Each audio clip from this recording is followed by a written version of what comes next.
je suis Ali Abounima, je suis cofondateur et rédacteur de l'Electronic Intifada. C'est un site d'Internet c'est un journal électronique sur tout ce qui se concerne la Palestine. Et on travaille d'une mode professionnelle avec des journalistes en Palestine et partout dans le monde où il y a des nouvelles sur Palestine. On publie les analyses et je suis heureux qu'on a un très grand succès. On avait en 2014 presque 2 millions de visites par mois et on concentre beaucoup sur les campagnes de BDS dans le monde entier, aux États-Unis bien sûr, et même ici en France.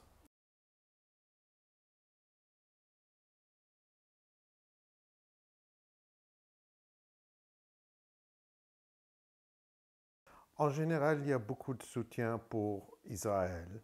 C'est surtout parmi euh, les, les élites, les hommes et les femmes politiques, les grandes institutions. Alors, Israël a un soutien institutionnel. Aussi, au grand public, il y a beaucoup de soutien pour Israël. Mais il faut constater qu'il y a un soutien pour la Palestine qui est en croissance. Et c'est surtout parmi les jeunes, parmi les universitaires, dans les églises. Et on voit dans des sondages publiés régulièrement, ce n'est pas un sondage, c'est des tendances qui montrent que surtout parmi les jeunes et ce qu'on appelle, ou les sondeurs appellent les non-blancs, c'est-à-dire les noirs, les personnes, les latinos, bien sûr les arabes, les musulmans, tous qui ne sont pas les Américains d'origine européenne, euh, ont des opinions plus favorables ou qui deviennent plus favorables aux Palestiniens.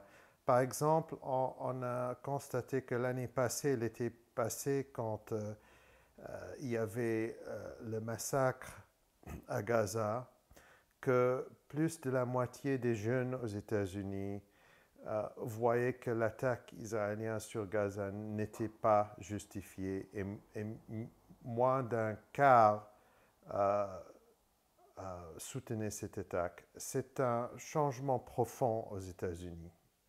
Je ne veux pas exagérer et dire que les États-Unis deviennent l'avant-garde de la gauche du monde. C'est que on voit que parmi les jeunes, il y a des tendances plus progressistes et plus libéraux qui,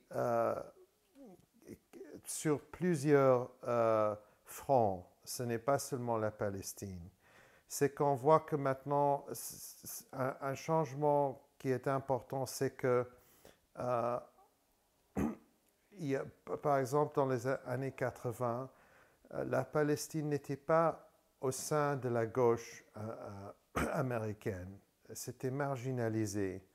Maintenant, on voit que la Palestine et l'occupation, l'apartheid israélien est liée à l'impérialisme des États-Unis, est liée à toutes sortes de systèmes racistes internationaux et